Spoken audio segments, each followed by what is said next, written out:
Well, hi everybody. Welcome to Stratosphere Lounge. I'm your host, Bill Whittle, and I may pass out at any time here. Everything seems to be working correctly, so that's alarming.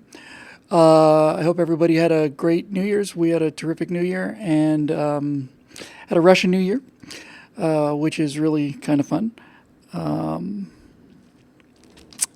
Yeah, it's mentioned a few times before. It's New Year's for Russia, since the communists took away Christmas, is a combination of New Year's and Christmas and 4th of July and a bunch of other things. So Natasha and I went out to a restaurant and we had ourselves a fine old time.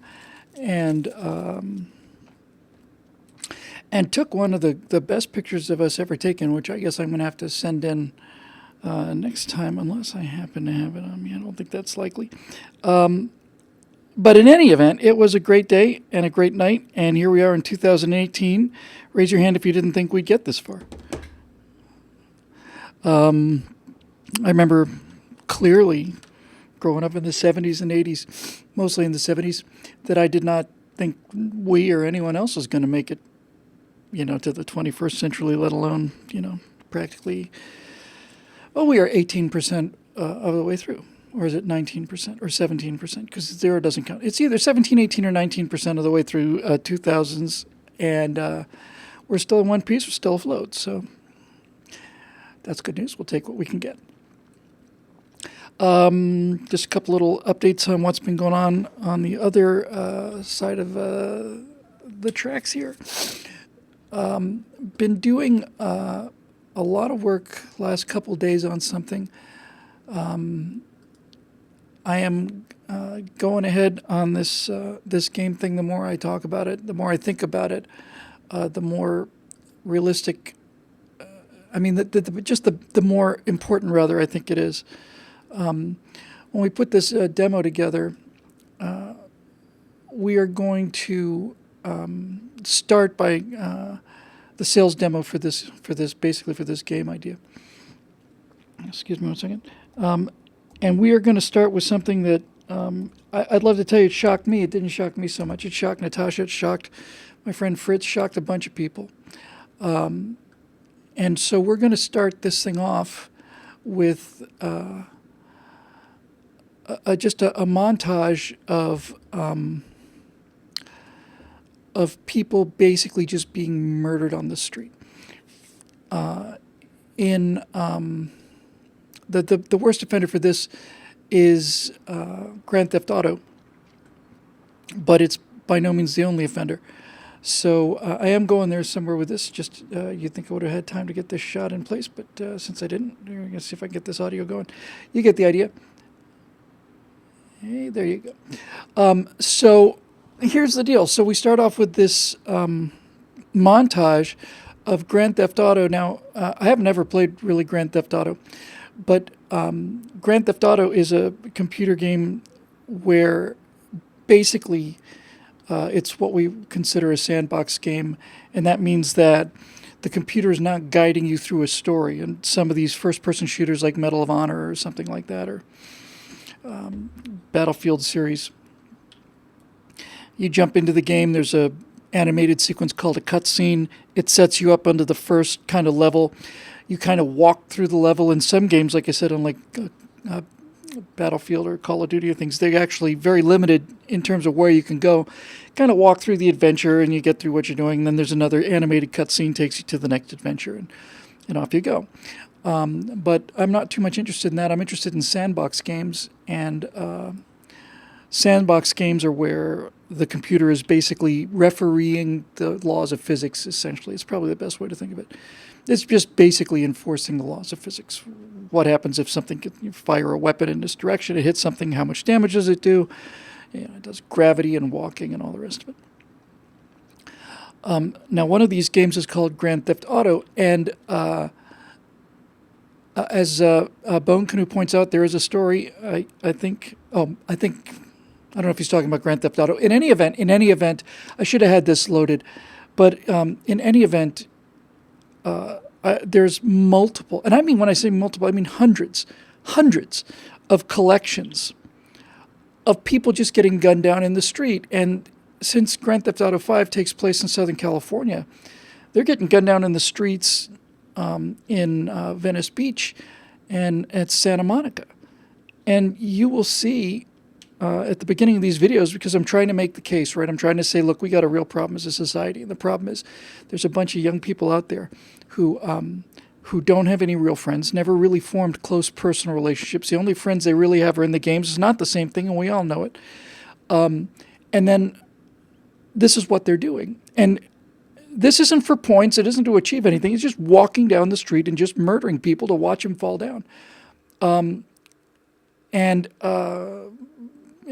Basically, guys just clubbing women on the beach with baseball bats and so on. I didn't put this together. There's a lot of those out there.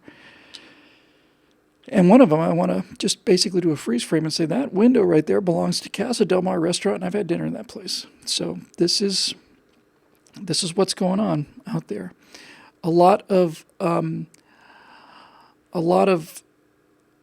these people are perfectly grounded and perfectly sane and perfectly fine. A lot of them aren't. And in any event, whether you like it or not, this is where things are going. I think the computer game budget back in even 2014 was 3 times what it is for films. And Steven Spielberg's new movie, Ready Player One, basically talks about a world where everybody essentially lives in a double-wide trailer. What difference does it make? Why would you possibly want to spend the money? Or, in fact, the economy's crashing, so how could you get the money to live in a nice house? What's the point of it? And this is the thing that also interests me very much. Because if you look at Grand Theft Auto 5, it is getting very close, especially the backgrounds. Not the people quite so much yet, but the backgrounds. It's getting to the point where in real time you can barely tell it apart from the real world. So, I mean, is this the future for our country? You could certainly make the case that it is. And I'm going to make the case that it is if we don't do something about it. Where you have, and it's not just millennials, it's post-millennials. And in fact, the average computer gamer is considerably older than that. I think known miscreant Matt Lloyd said they were 38 or something is the average age gamer. But in any event, it's not too hard to imagine a world where as these games become more and more attractive, more and more realistic, more and more immersive, and especially given how so many of these kids are raised where, no adversity, no hardship. And if, in a game, if you have adversity or hardship, you just respawn, reboot it, and try again. It's not hard to imagine a world where instead of young people going out and starting businesses and saving money and buying houses or starting businesses, they basically work in essentially very low-paying jobs and live in a one-bedroom studio apartment, because as they start to show at the beginning of the trailer for Ready Player One, if all of your time is going to be in the virtual world, what difference does it make? What difference does it make? All you need to do is make enough money to be able to pay the electricity, and then dive into this universe where you're a hero, and magnificent things happen, and everybody goes there because it's got a lot of the excitement and glamour of the world, but none of the risk. And this is repulsive to me, and I'm sure it's repulsive to people like you as well, but it's not repulsive to them, and this is what they've grown up on. So basically, I'm going to say, look, there's just wanton acts of murder being committed all the time out there. And as more and more Americans, young Americans, get into computer games, more and more of them are at risk for any number of things. However, there are some big advantages, and some of these advantages are profound. Virtually everybody in every game that I've seen is not only armed, but arming themselves is, one of the very, very biggest things you can do. Extra weapons, more weapons. Most of these characters carrying 6 or 7 weapons. They can switch from rocket launchers to sniper rifles to M4 carbines and all the rest. So everybody in the game, in these games, especially for the young men, obviously, are armed, heavily armed, as opposed to what they profess to believe here in the real world. There are also many cases, especially in these sandbox games, known miscreants Matt Lloyd and our friend Vipercheck have gone out and made millions of dollars while I've been sitting here working hard in the virtual world, and it's a little addicting. To hey, I'll get to my point, Cheryl. Okay, this is a walk around the park. I'm not on a timetable, and I don't have to. I don't have to be anywhere, anytime for anybody other than myself. So you've got these young people who are making money, and they're heavily armed. And these are real advantages for us. So in any event, the thing I've been working on for the last week, I'd been thinking prior to this that I would have to basically composite live action into the games. And it looked a little iffy and a little dicey. And then this week I just got over it. I just finally got over it and said, no, I'm going to have to do computer-generated characters. So I spent about 2 days playing around with something, and this is not final by any means because this is the result of 2 days' work, but and it's way overdone. I didn't realize just how wrinkled and so on it is. But basically, the character in the game is going to be a fighter pilot named John Boyd, and he's had some bad experiences. He's rather a bitter guy. And so my message, my face, when I'm talking to people in the future in the game world, I may be using this face right here. Again, this is an early version. It's a little severe.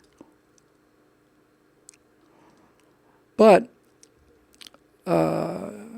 using relatively inexpensive motion capture and facial capture, this stuff is coming way down now. It's $20,000, $30,000. It's not a huge amount of money. This is maybe the face of the message. I mean, this may be the face of one of the many faces of conservative values in this world, and I like this face. I went too far with it. It's a little too wrinkled, but I wanted the guy to look like a bird of prey. In this story arc that I'm trying to set up, I'm going to tell the story of the real John Boyd, who basically, in this particular case in our story, is a guy who's basically been shunted off into the, hinterlands because he's so well aware of the defects that are going on in his own Navy and his own Air Force that he criticizes the Navy and the brass, and they basically shunt him out, and they're trying to get him cashiered. And it's a guy who was at one time a very tough, good-looking guy, and now he looks like a guy who's haunted, and you can still see some aspects of the kindness in him, but there's a lot of real anger and frustration there. And for a day's worth of work, really, I'm very pleased with this. Now, what we'll be able to do is have this guy speaking whatever we want to say. I'm hoping I can find. There are any number of these things available online in the App Store, but I'm hoping I can find some relatively professional grade voice changing software, because I'd like to basically act him out myself. That's nice, Eric. It's a very interesting comment, like a cross between Mr. Spock and Clint Eastwood. I like that very much. I'll soften him up a little bit, but you get the idea. Anyway. That is the face of a computer game character. It's not the face of Bill Whittle, known fascist, homophobe, Nazi, racist, misogynist. There got to be some other things. It's a game character, and when he talks about things like flying, what he's really doing is he's also giving lessons on. Not just giving lessons on flying, not just giving lessons on combat and the history of warfare and the history of our country. Not just that. Basically, I'm going to bring him back again, because I want you guys to see where I'm trying to go with this. Very few people really understand it. But basically, my ultimate goal is to have this person or somebody like this person be a father figure for all of these fatherless boys that are playing these games. And it's somebody who, in the series of these little 3 or 4 minute little vignettes, is going to be a tough guy, real badass, but he does the right thing. and he has younger pilots, new pilots, who are not doing the right thing, and I mean morally. And he basically is going to be their father, and he's going to treat them like that. He's not going to be. We're not going to make movies about him pulling people off to the side in the course of a situation, a walk back from a combat, whatever. He's going to have one thing to say, maybe two things to say, and that's all. So we do, a minute or two of space combat, intercut, sound effects, all this other stuff, and some guy, loses his cool or something, and as they're walking out of the hangar, like you see here, the guy basically makes a comment or two about discipline and about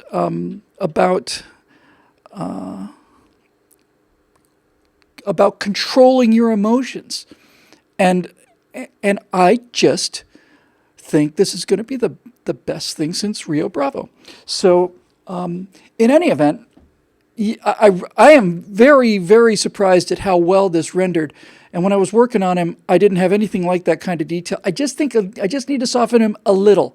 But he's getting pretty close. And we're going to do this for all of our characters.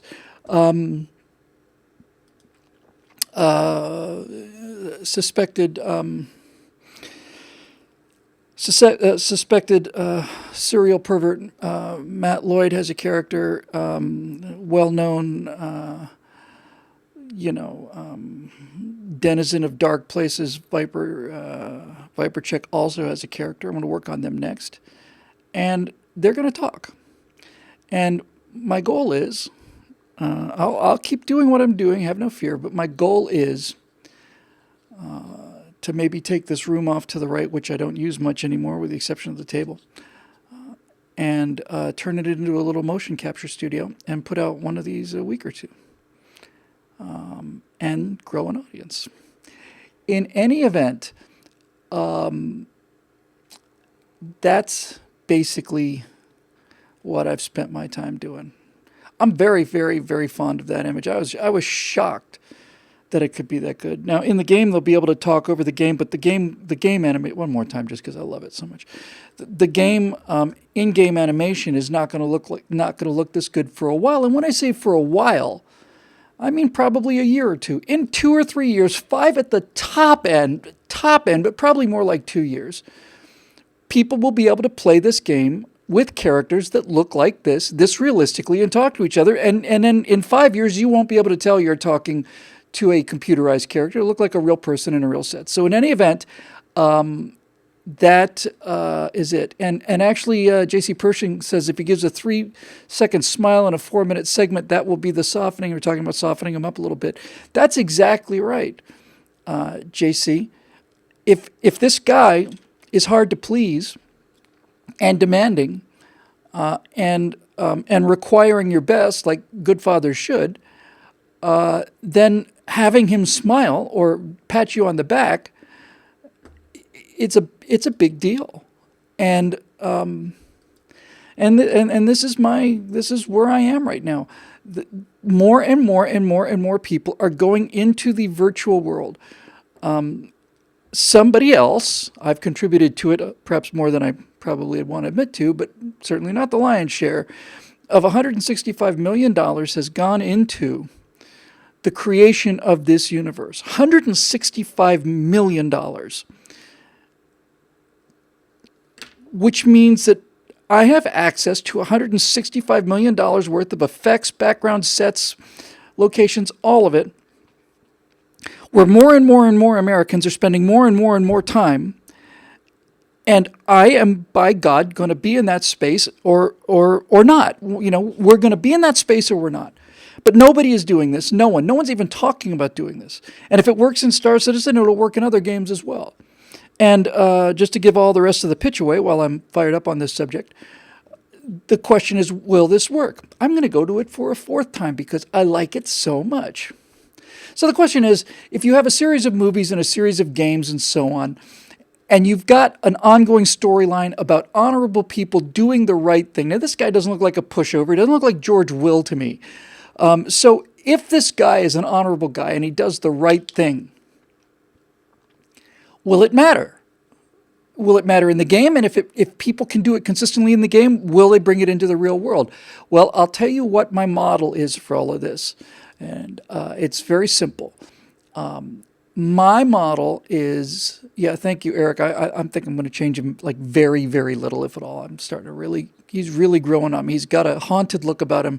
Like I said, I wanted him to look like a bird of prey. I wanted him to look, well, he's the squadron commander for the Eagles. So he's got that real bird of prey look.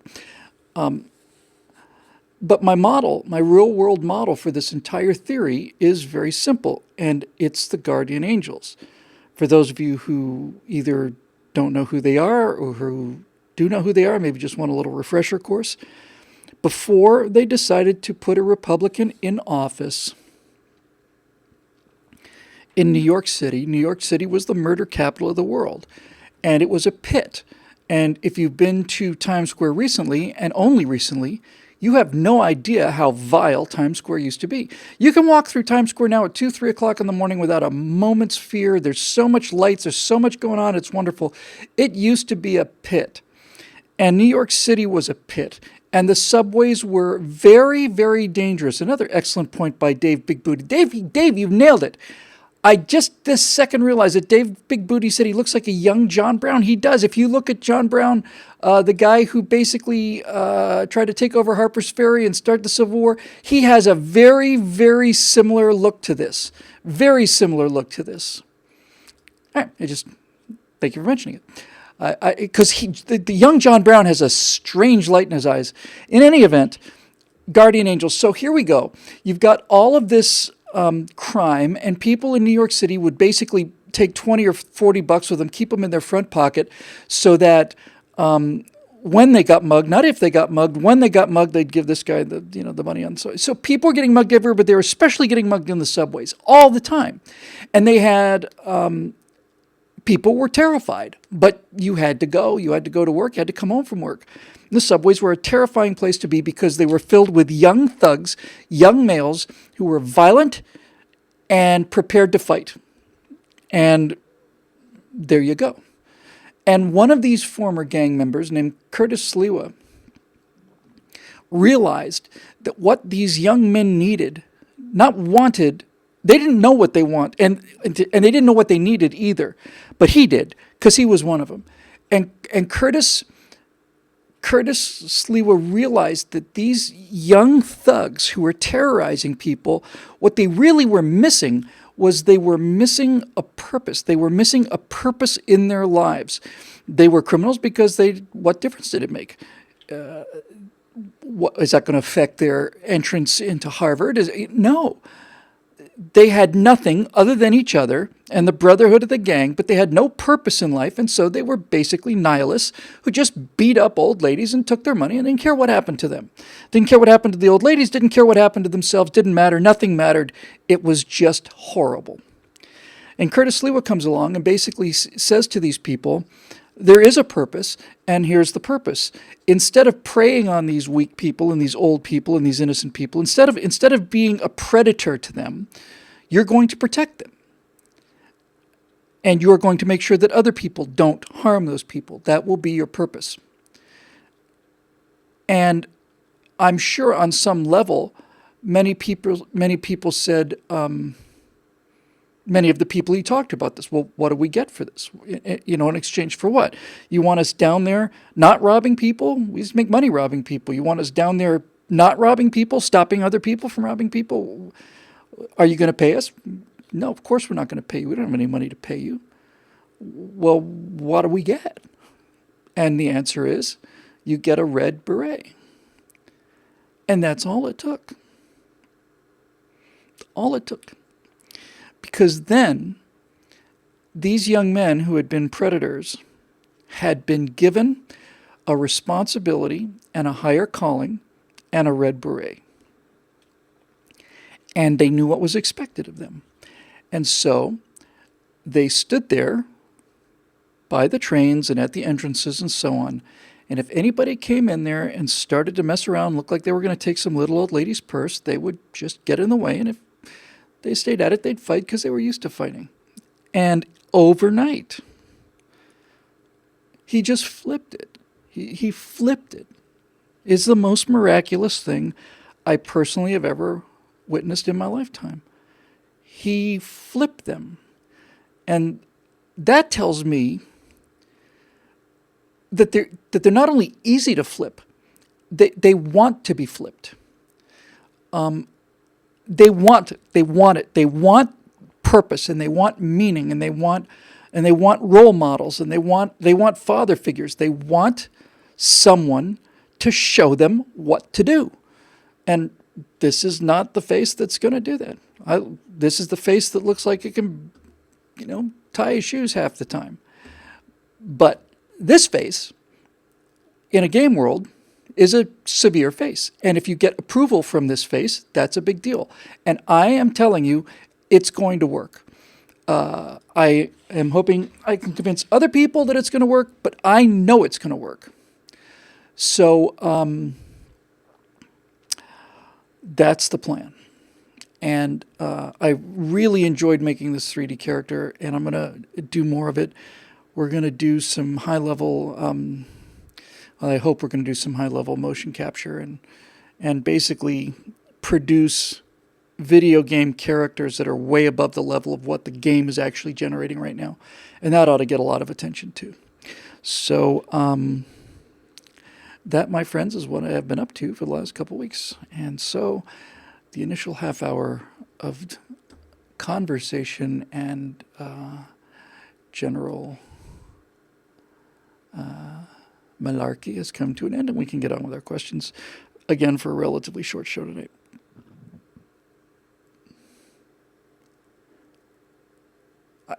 Eric says does anybody remember the shout out to the Guardian Angels in Batman Begins? I do not remember that, but I would like to meet him very much, and I get the feeling that if I explained this to him, he would not only understand it, he would wonder why it was taking so long for somebody to get this. Oh, there, somebody put it up there now. John Brown. Dave Olson got it on the website on the, here you go. I'll put it up there right now. Hang on a second. Thank you, Dave. Hang on a second. Nice and easy. Here it comes. This is, just as I was moving on, checking the questions, this is John Brown, who, before he got his beard and launched the attack on Fort Sumter, which many people say basically started the Civil War. In Shelby Foote's trilogy, they called him the Meteor. This is, I'll do it in this order. This is my character. I was not thinking about him at all. Here's the character I just created today on the computer. Wow. And here's John Brown from, I want to say, about 1850.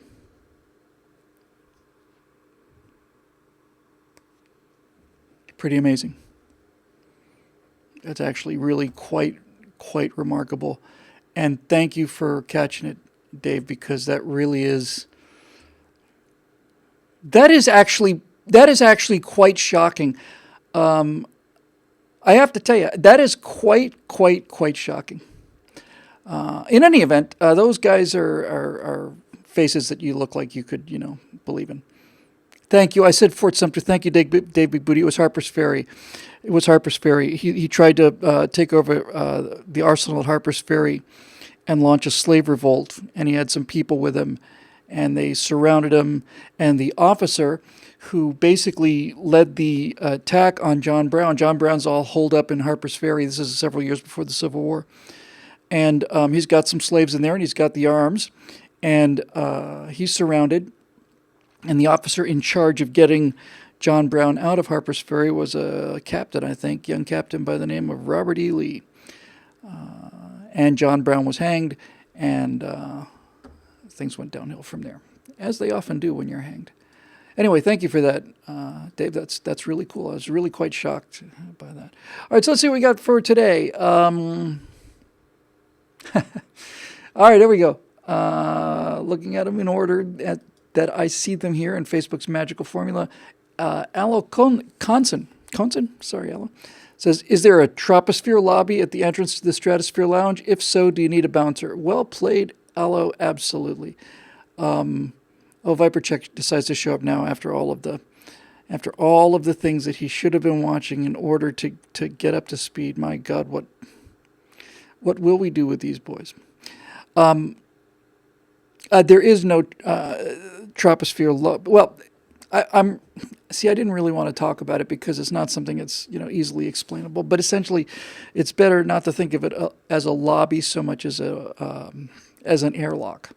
It's essentially a pressure chamber out there where before I come in and do the show, I spend about I don't know, an hour and a half prior to the show to sit in the chamber, breathe pure oxygen, slowly lower the pressure, and then I get to the pressure here inside the Stratosphere Lounge. We do the show, and then I repressurize slowly and get back out to the streets. But thank you for guessing and for noticing. As far as the bouncer goes, the bouncer is actually just the fact that there's no instructions on how to use it. So frankly, if you're smart enough to get in here, you probably belong. And if you want to get in here and cause trouble, you're probably not going to make it.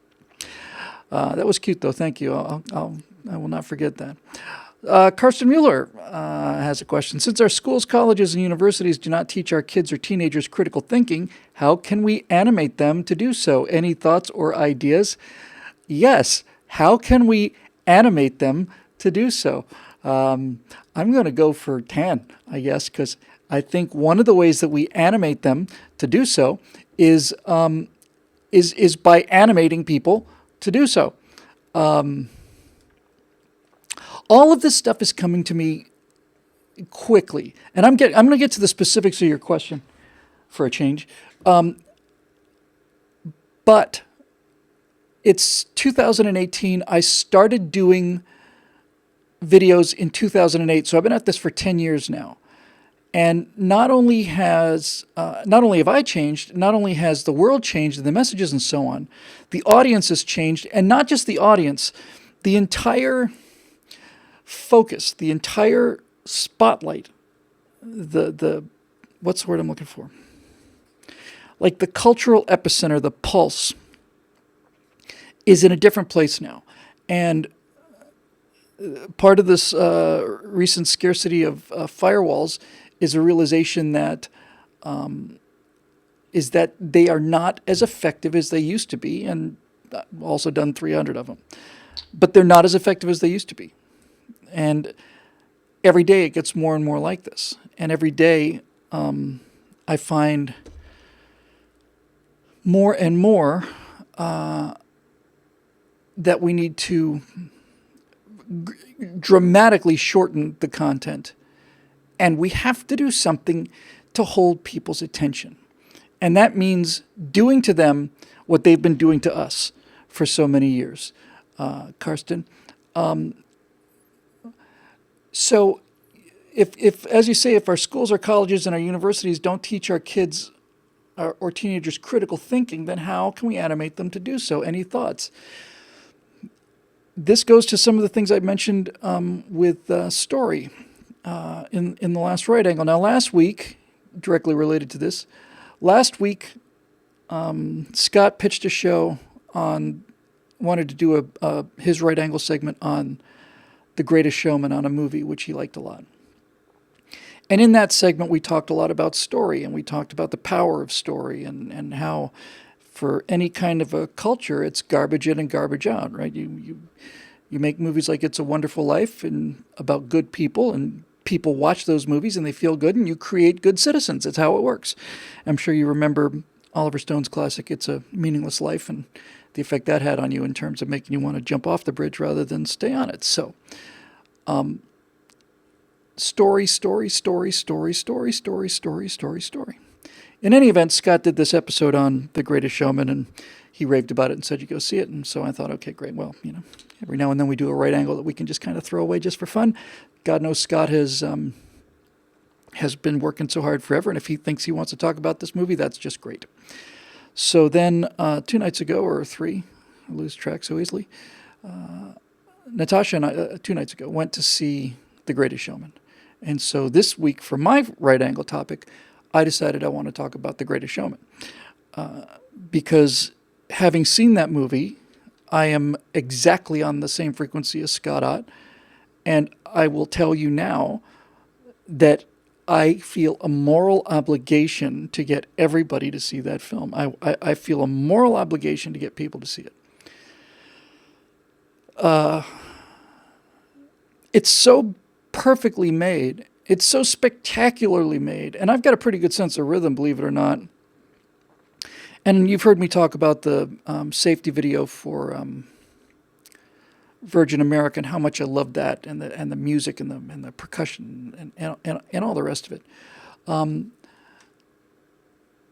And this movie was so powerful that you just are just smashed by it. And how do we not take advantage of this? This is Excalibur. I think I said this on the Right Angle show. This is Excalibur lying on the grass. The Lady of the Lake arose from the mists of Avalon and laid it in our hands, and we just chucked it over our shoulder and start fashioning a slingshot. It's just insane. There is The Greatest Showman is so positive and does so much good. I told Natasha when we came out, I said, the funny thing about that movie is I feel like I just got a shot of a vitamin that I desperately needed, but I didn't know that I needed it until after I got it. So it's all about the story. And critical thinking is a skill that has to be taught, but it has to be taught through story. It has to be simple. We spent, I think, the previous 2 episodes, not so much last week. Yeah, maybe it was last week. I don't remember now. I never remember. Talking about this this road I took where I thought for about, 3 or 4 days, I was convinced that the Earl of Oxford, Edward de Vere, had written all of Shakespeare's plays. And there was a compelling case to be made for that. And then I read the other side of the case, and the other side of the case is overwhelming. So when you show one half of the story, you can get people to believe you. But when you show them both halves of the story, you find out that they're not really 2 halves of the story, that the Oxfordian story is a tiny, tiny subset of the bigger story. And once you start telling the bigger story, the little story seems unlikely. So this is how we have to do it. This is all, it's probably going to be the theme for tonight, might be the theme for the year, to be honest with you. We are in deep trouble, and we had better start using all of the tools that we have available, or else we're going to stay in deep trouble. And we're in deep trouble because nobody who needs to hear the message has the attention span to hear the message. If you've got the attention span to sit down and listen to something for 5 minutes or read a book, you're not a problem. You're probably going to be fine.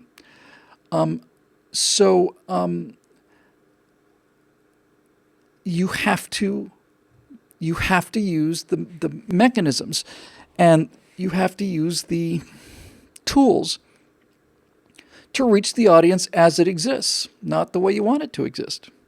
So while I'd love to do a half an hour thing or a 10-minute thing or a 7-minute firewall on critical thinking, the people who need to see it aren't going to watch it. So it has to be broken down into a series of little things. Basically, think of it as comic books. I mean, really, that's where we are right now. I said we're in trouble. We have to basically try and bring people back from the comic book world, and the only way to do it is through comic books. I think that's pretty much the whole thesis. So, as I said a couple weeks ago, I think Karsten Mueller. Did I say Miller? If I did, I apologize. Universities and colleges, I'm now convinced, are so badly infected that I don't think they're redeemable. And the good news is I don't think they need to be redeemed. I think a brick and mortar education is soon going to be, it's going to be like a wagon wheel or whatever. It's not going to mean anything. It already doesn't mean anything in most professions, especially today, given the quality of people. I mean, I would without question, you wouldn't even have to. I wouldn't have to meet the people. I would just do it automatically and be right 99 times out of 100. If you gave me a military veteran who's 17, 18, let's say I got a 20-year-old vet who is a a petty officer or something, or a corporal, and I had a 20-year-old who'd graduated from Harvard, I would take the vet every single time, because the Harvard education isn't what it used to be. I want somebody who knows how to show up on time and who works hard, and who's willing to learn and is not so educated that they are convinced they don't have anything left to learn. So that's the idea, is just make it simple and a word that just flew into my head I like very much. Make it simple and make it percussive. Make it boom, hit and out. And then let people think about it afterwards. So that's basically what we have to do. The thing about The Greatest Showman is all of the messages in there, and there's a lot of stuff in there that is just terrific. It is it's a story about ambition and dreams and hard work and getting up again after failure and taking a risk and all the things that we really admire, setting up a business and making it happen. So all of that is there, but I could stand there and do 500 of these things in front of the exact same audience and not have anything like the effect that you have watching a great actor and a really nice guy like Hugh Jackman basically spend you 2 hours and you're done. You understand it in your brainstem. You don't have to think about it. This is the way we have to go. And the hard part is convincing, first of all, convincing people that it's the way to go. And then secondly, convincing them to part with the money, because unfortunately these things do not happen by themselves. They are productions, they're commodities, just like healthcare, and they have to be paid for. So that's the challenge for 2018. Moving forward, Paul Askins. Hey, Bill, trying this question for the 15th time so far. Well, I'll be damn sorry about that, Paul. I usually try and catch it before we get to 5 or 6. I hope you see it. I have seen it. Has there ever been a war or major use of U.S. military force that you disagreed with on principle? I don't mean because the Democrats would screw it up either. I mean for reasons like it's not in our national interest, there's not a just reason, it's not worth the life of a soldier, etc. It's a really great question. It's a detailed question. I'll give you a more limited answer first, then I'll see if I can think of any other details. In my opinion, I think the only action that the U.S. has taken militarily that was completely unjustified, absolutely unjustified, was the annexing of the Philippines and fighting the Filipinos in the Spanish-American War. Most people say the Mexican-American War. There's plenty of good reasons for the Mexican-American War. Plenty of good reasons in terms of justification for going to war with Mexico. They had broken a lot of agreements and so on. The Spanish-American War, you could say, well, it didn't really have anything to do for us, but it did in a lot of ways. And so in the Spanish-American War, we sailed this U.S. fleet into Manila Bay. Spanish fleet is there, an obsolete Spanish fleet. The U.S. Naval fleet was brand new, just simply right out of the box new. It was about 1900 or so, 1898, 99, somewhere in there. And we completely destroyed the Spanish fleet in Manila Bay. My understanding is that the U.S. suffered one casualty, which was a heart attack from a guy who was shoveling coal into one of the boilers. And the entire Spanish-American War was fought to free the Cubans and to free these other people from the yoke of Spanish imperialism, which is why if you go to the Philippines today, you still call them the Philippines because they're named after King Philip of Spain. And that's why you find so many Fernandos and Ferdinands and all the rest of it over in the Philippines. But after that was over, we basically had the chance, and I think the expectation, to basically hand the Philippines back to the Filipinos. 1898, thank you, Bon Canoe. And we didn't do it. I found out about this because of the heartbreak of it in the writing of Mark Twain. The heartbreak of it. And not just the heartbreak of it, but the stupidity of it. He basically said, I think the essay was called "To the Person Sitting in Darkness," and his point was here was America, the only powerful country in the world with clean hands, that was holding all the cards, just simply holding all the cards in terms of the strength and the morality and all the rest of it. And he said that we decided to give imperialism a try because that's what everybody else was doing. It was the thing to do, and decided to give it a try. And so we did. And it was just wrong, just wrong. And to our credit, it didn't last very long, and the Philippines were suffering terribly under the Japanese, as were just about everybody else in Asia, as the Japanese grew stronger. And we fought and lost a lot of lives in Bataan and Corregidor, and the surrender of Corregidor, and the Bataan Death March, and the Battle of the Philippines in the beginning, and then the retaking of the Philippines, Battle of Leyte Gulf, and all the rest of it, was on some level payment for this.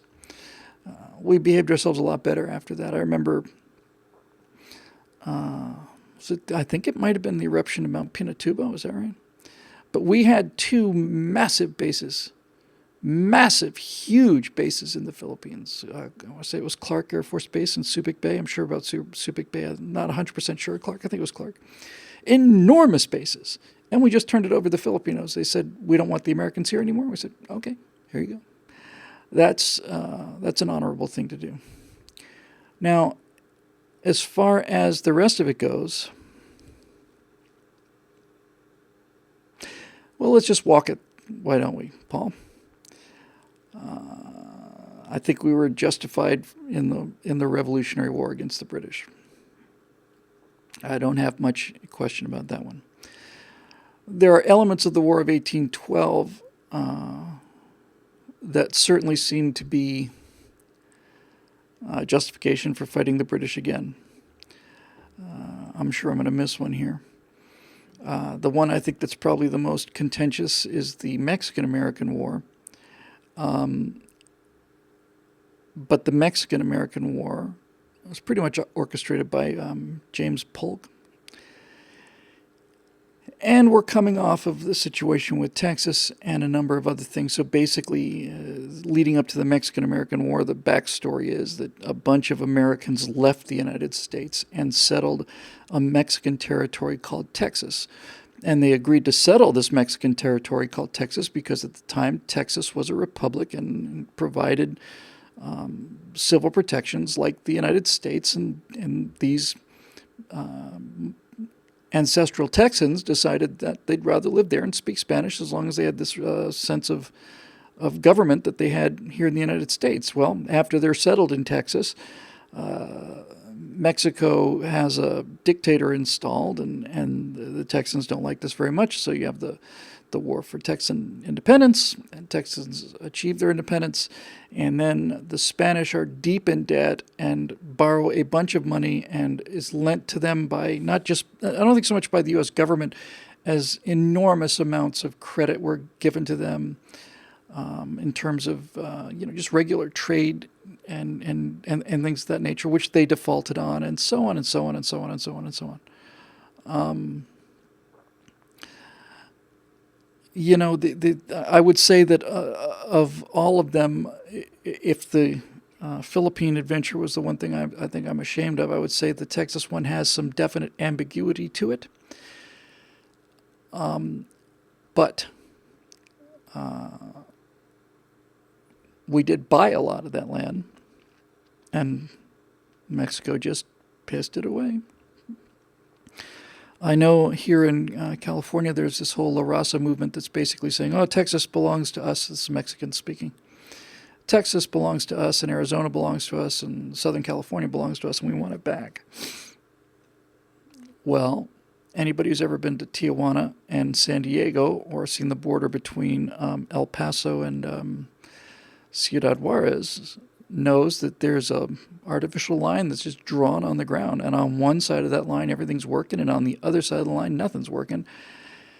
And since the Spanish-American War was won by American soldiers conquering Mexico City, taking over the military academy, Chapultepec, I think, something like that. It's essentially their West Point.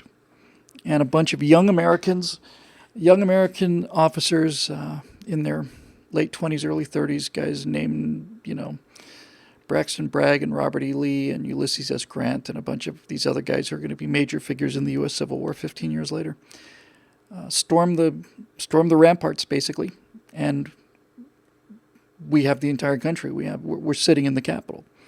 So he gave them the Capitol back and all the rest of it. So that certainly is something else. Eric brings up a very good point about the Sioux Wars, the Indian Wars. There are elements, there are certainly elements of our history in terms of dealing with the Indians that are just cause for unmitigated shame. It's not so much the fighting as it is the number of treaties that were just simply broken. I'm not going to apply modern morality to people in that position. And so I don't expect them to, celebrate diversity or anything like that. And I don't expect them to have any of these modern sensibilities. But the fact is, we had inked a number of treaties with Indian tribes. We brought them in and made them sign a contract or make their mark on an actual treaty, and we just kept tearing them up. That's shameful and disgraceful. There certainly was going to be some kind of resolution to this, but we could have done that much, much better than we did. It does, however, bear mentioning that since this is a very loaded topic, and especially since the left loves to pummel us with this one,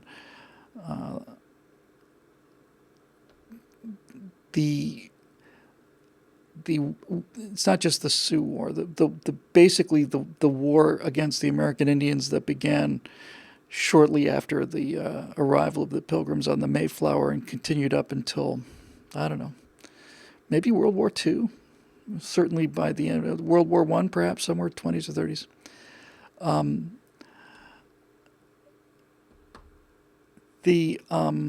The fact of the matter is, though, that was a shooting war by and large. People call it a genocide. There were individual massacres in both sides, but genocide, it certainly was not. You'll hear the left say, well, we gave these Indians blankets infected with smallpox designed to wipe them out as a biological weapon. And we did this 70 years before germ theory, which is quite an achievement on our part if you think about it. Nobody knew that smallpox was carried by germs. They thought it came from vapors from bad air. But the thing that needs to be said about the Indian Wars is it wasn't the Indian. Here's where I'm trying to go with this. The American Indians were not these spiritual hippies that they're portrayed to be. They didn't just sit there on granite cliffs and cross-legged behold the wonders of nature. That's not what it was about. And much earlier, before the modern American Indians, people talk about, oh, well, they were so good, they conserved all the buffalo pieces and so on. True, that's true. And the slaughter of the buffalo is another thing that was shameful. But in any event, there were in North America, tens of thousands of years ago, enormous mammals here. There were mammoths and ground sloths, saber-toothed tigers, big mammals here. And they're not here anymore. And the reason they're not here anymore is because the ancestors of the Indians hunted them to extinction. So nobody gets away with a clean card on that one. The two other things I want to say about the Indian situation are this. While it is true that there was an ongoing 400-year war with the white settlers, it's also true that the Indians were at war with each other all the time. In fact, all primitive people are at war far more often than modern people. Let's just say savage people versus civilized people. That's really what it comes down to. Still goes on today. There are modern people. When I say modern, they're living today in New Guinea and in the rainforests, and much of their lives are spent with war. We are far less warlike than primitive societies. So the Apache raided the Sioux, and the Navajo raided the Seminoles or whoever, and they simply were at war with each other all the time. A little further south, the Spanish were dealing with the natives rather than the English, and I think they were considerably more brutal to the native populations. But I have to tell you, I say this with all sincerity, anywhere I look in history, and I think I'll go with I'll say even including the Nazis on this one. I think I would probably go that far. There has never been a society on Earth more repellent than the Aztec society, the Mexica society. The Aztecs, to some degree the Mayans, but the Aztecs were simply the worst people that ever lived on this earth. There's fairly convincing evidence that during one of their religious ceremonies, they would basically send their armies out and capture slaves. They would just spread out from Tenochtitlan, which was a floating city. It was amazing. And they spread out and just simply raided all of Central America for slaves. And as if that wasn't bad enough, they didn't keep them as slaves to work in the fields, although they did that too. They used them as captives for human sacrifice. And the Aztecs, apparently, there's some pretty good evidence for this, over the course of a 2 or 3 day religious holiday, sacrificed 80,000 people, bent over backwards over a stone pillar, and then an obsidian blade, cutting their living heart out, cutting that heart out and holding it up, and then basically beheading the body, kicking the head down the very steep pyramid. The body goes down the pyramid. At the bottom, it's skinned, and then the priest would walk around wearing the human skin. 80,000 people. That actually exceeds the death. Not the count. What's the word? They're actually killing people faster than they killed them at Auschwitz.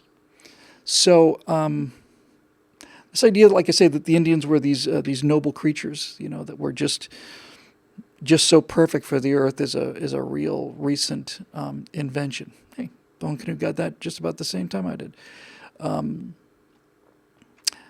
So there's that. And then the final thing I'll say about the Indians is this. What do you think about when you think about Indian culture? When you think about the American Indian, what comes to mind? Well, I mean, everybody has pretty much the same image, right? You've got a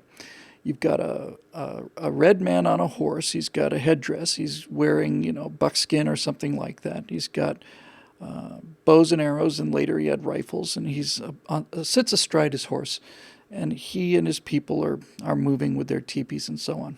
And that's the way virtually everybody looks at Indians. I don't think you'll find a painting of an American Indian that's not sitting on a horse. And the problem with this is that horses aren't indigenous to North America. The entire idea, our entire picture of Indians sitting on horses, were an invention of the Europeans, and they were only 100 or 200 years old. Europeans brought the horse to North America, and then the Indians discovered how to ride them without saddles and reins and all the rest of it. It's very impressive, but the horses weren't here. Before that, this idea, the picture of the Indian on a horse, didn't exist before Columbus got here. So, it's complicated. And I think also, with the exception of the Armenians and needless to say the Jews and all the rest of these people, one of the reasons America gets so badly tarred with, and to some degree rightfully so, with the history with the American Indians, is because it's really kind of the last time that Native people were displaced. And they were displaced during the age of newspapers and photographs. There is a record of it. But ask yourself what happened to the Angles or the Saxons or the Celts. Where did they go? Where are the Franks and where are the Gauls? Where are these people? Well, killed and taken over by other tribes. People coming into somebody else's land, taking over and killing them. All of Europe is that way. All of it. A great deal of Britain was prior to the Norman invasion, which was the French invading Britain to make modern Britain. Prior to that, the Danish were in there all the time. We're fighting constant wars against the Danes. Prior to that, in the 700s, you had Vikings taking over and killing everybody everywhere else. All of the various tribes in South America and Africa and Asia and so on. The dynasties in China, the Mongols are taking over the Chinese, and the Chinese are taking over somebody else, and there's some other civil war and so on. And it's just been everywhere all the time. It's the way it is. And in fact, even in America, the Navajos were preyed upon by the Apaches, and the Apaches were, maybe I got that backward. One of them was really, really hardcore, and other Indian tribes looked at them the way we would look at the SS. So that's the Indian Wars. And the Mexican-American War, that gets us to the Civil War. Civil War is pretty simple, really. You can make it the War of Northern Aggression. You can call it the War of States' Rights, and you'd be right about all those things. But the states' right in question was the right to own slaves. The Civil War was caused by the realization on the part of the South that if new territories kept coming into the Union as states, and that if they were allowed to decide for themselves, rather than having slavery mandated below a certain line of latitude, which I forget the number of, 34th parallel, something like that. When the South realized that these new territories were going to come in as free territories into the United States, they knew their days were numbered. And so when a Republican was elected, he was defeated in 56. Fremont ran as the first Republican president. It was a three-way contest, and Fremont lost. But in 1860, Abraham Lincoln won. And when the slave-owning South, the Democrats basically, realized that the Republican had been elected president, the 7 states of the Deep South left the Union before Lincoln was inaugurated. They just took their football and went home. The entire Confederacy, you can make the case, essentially was the Democratic Party that vacated Washington and started its own country. So as far as this goes, people say, well, it wasn't about slavery, it was about states' rights. True, it was about the right of a state for you to keep a slave. They weren't seceding over the price of banana tariffs. And so your justification for the Civil War comes down to a pretty simple issue. If it turns out that slaves are property, then the South is correct. It is the War of Northern Aggression. It is completely unjustified. And the federal government has no business going down into a state or into individual people's houses and taking away their slaves any more than they'd have a right to take away their chickens or their horses. But if slavery is a moral evil, and since this country was founded upon the whole idea of natural law, the idea that there are laws above the laws of man, that there are universal constants and truths, and that all of our rights and freedoms are based not upon what the government gives us permission to do, but on these natural laws that are inherent in everybody and exist and have always existed. If you believe in natural law, and you believe then that slaves were people, then it didn't matter whether there was legal justification for them having slaves, that slavery was built into the Constitution and all the rest. It didn't matter if it was legal for you to have slaves in Alabama. That law was immoral, and the law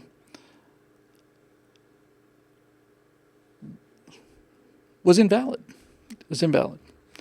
So the Civil War was a very high price to pay for slavery, and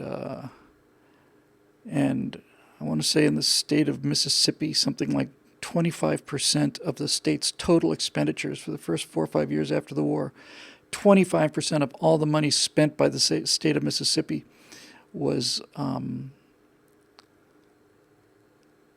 pay for prosthetics, fake legs, wooden legs, mechanical hands and all the rest of it. So that gets us to the Civil War. Hope I'm not missing anything. Spanish-American War. You know, the main incident likely was staged.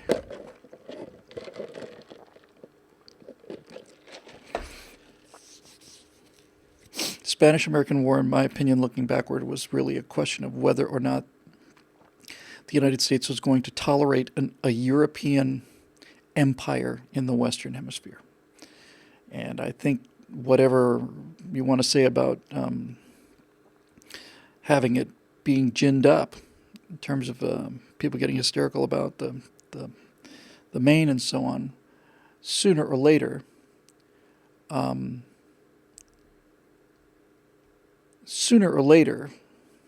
there was going to be a reckoning about whether or not a European empire and power could exist in the Western Hemisphere, and whether we would tolerate it or not. And the answer is no. So I thought there was ample justification for the Spanish-American War in the beginning, especially after what they were doing in Cuba. After that, we now get into the one area where I think we are in really deep, very deep ethical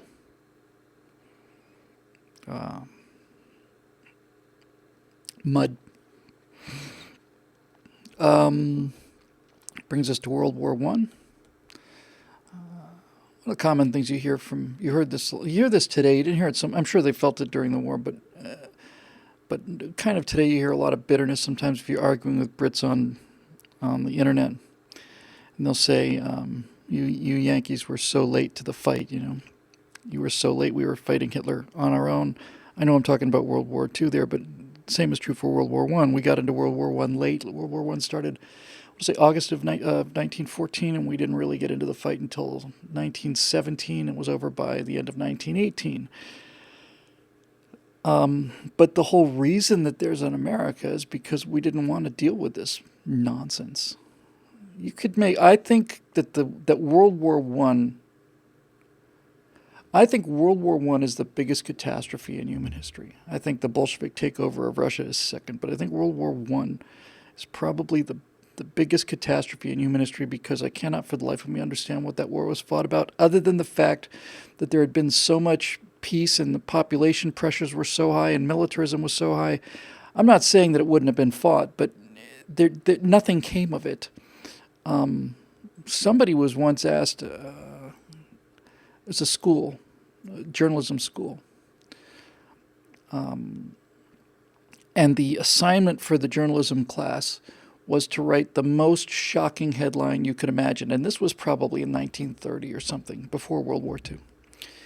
And the winner of that contest wrote a headline that said, Archduke Franz Ferdinand found alive, World War I fought by mistake. So World War I is where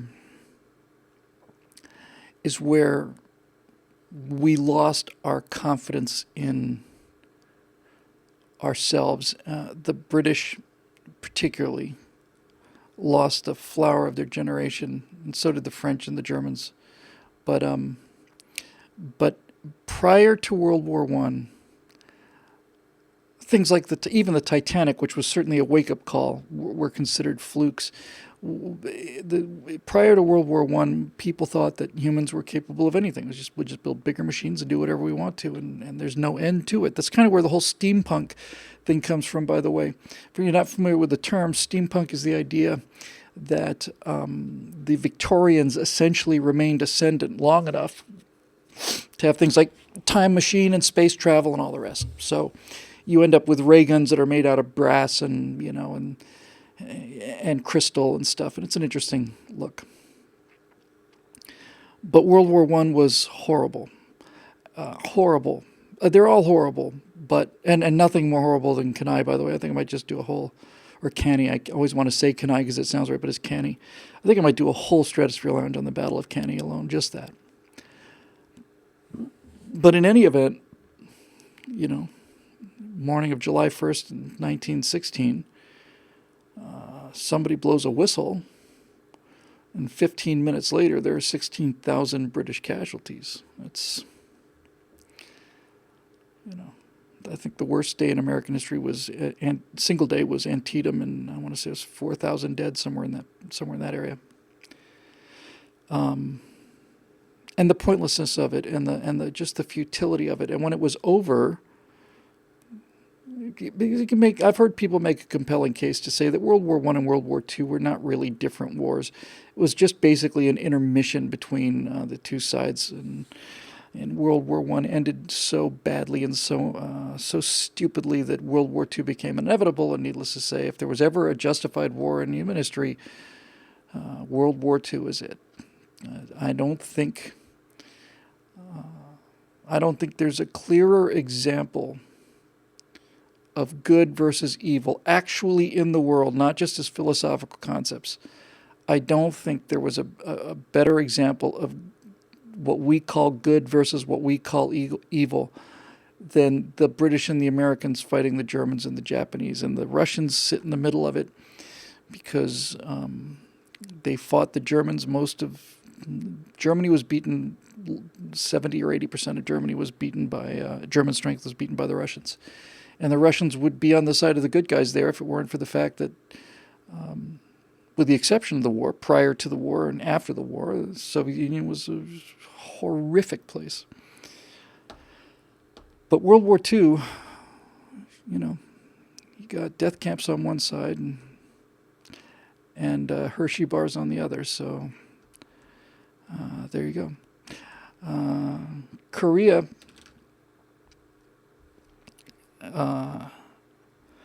Korea had to be fought, but it certainly didn't have to be fought the way it was fought. So Korea, as with Vietnam, everybody's, the Americans are so aggressive. No, we were just sitting there minding our own business. North Korea, the first of the Kims, Kim Il-sung, goes to Stalin and says, I want to unify the Korean peninsula. Stalin says, knock yourself out. Kim says, well, we'll need air cover and all that support. Stalin says, absolutely, go get it.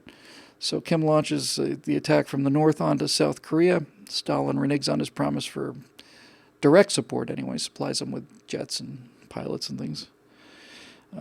The attack is so surprising and so effective that basically they overrun Seoul in a very short period of time, push South Korean and American forces, United Nations forces, all the way down to the tip of the Pusan Reservoir? Sounds right. And it looks like game over, and then along comes MacArthur and lands at Incheon, way behind the lines. So then all of a sudden, the next thing you know, it's the communists that are pushed all the way out of South Korea, and then we advance into the north, and then we're about to basically just basically take over North Korea, and then the Chinese get in the war, and then back and forth it goes until finally we just end up with this stalemate. And we should have just, we didn't start that war. The North Koreans started it, but we should have gone up there and finished it. And if the Chinese were going to put men into the fight, then we should have nuked them. I'm with MacArthur on this one. I am. If we had done that, there would not have been a Vietnam, and we wouldn't have had anything like the kind of trouble we had. I would have used tactical nuclear weapons on Chinese, mass Chinese infantry. I would have done it, absolutely. I would have done it. I've heard good reasons why you shouldn't do it, but we're talking about 1950. Stalin maybe had a bomb or two. We had hundreds and an air force and all the rest of it. And when we didn't fight Korea all the way, we made it clear that there were limits that the United States would stop at prior to out-and-out victory. And once it became clear that there were things that we were not willing to do once we were in a fight, then it just became a question of finding out what are those things and how do we do as many of them as we can.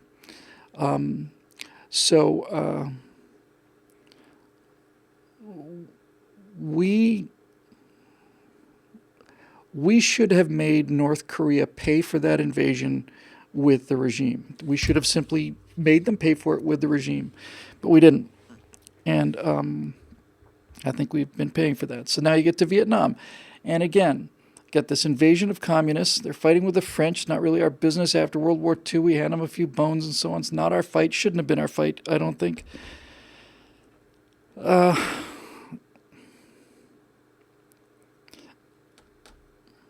Vietnam. Vietnam is the great tragedy. This is not a breakthrough thought on my part. I'm sure there's not anybody's going to notify the press saying that Bill Whittle thinks that Vietnam was a tragedy. But the reason Vietnam was a tragedy is because that could have been a fairly simple and effective conflict. Vietnam surpasses World War I for the dubious distinction of being the worst fought war in the history of modern era that I can think of. You had in the person of Lyndon Johnson a president who he's basically he was the Schrodinger's cat of the White House. He was at war and not at war with Vietnam at the same time. This is insane. Looking back on it, we can see the insanity of it. It's just plain insane. If we had decided to get into that war, and we did, we could have ended that war in 6 months. We never lost a battle in that war. And the Tet Offensive, which turned the tide here at home, was a catastrophic loss for the North Vietnamese and an enormous victory for the United States. So we were fighting our leftist friends here, but take them out of the picture for a minute. Let's just say that there is no left. By the way, you could make a pretty good case, I think, based on the evidence, that if the left had not been here in America, if Jane Fonda had not been willing to go to Vietnam and sit on an anti-aircraft gun, there's a significant case to be made that the North would have sued for peace and we would have had an armistice or something like that. But it heartened them so much that American movie stars, the daughter of Henry Fonda, for God's sakes, are on their side, that they toughed it out. They took 1 million dead or something like that. But here's the thing about Vietnam. As a guy who wanted to be a fighter pilot and as a person who's a big history buff, you look at what the rules of engagement were for Vietnam. I know the air war better than I know the ground war. And you simply can't believe it's true. I mean, honestly, if you understand anything about this at all, you look at what happened for almost a decade in Vietnam, and you simply can't credit it. You simply can't believe that this is what historically happened. But it did. Because Johnson was at war and not at war at the same time, he was trying to bring him to the peace table, so he didn't want to escalate, and at the same time, he didn't surrender. And so what you got was, you got a bombing campaign like Linebacker or something, does some good, and then you stop. And you simply stop, and you wait for months or years for the Vietnamese to come around. So you basically bomb the hell out of them, and then you say, we want to be friends. And they don't come around to be friends. So you bomb them some more, and then you stop for years. You take a hill, you wipe out the NVA or the Viet Cong on the hill, you lose 300 Marines, but it's a huge victory. We killed thousands of them. And then what happens? We evacuate the hill. What does that tell you? What do you think that must have done to the morale of those men who had taken the territory at such incredible cost? What does that do to their morale? Or look at Quai Son.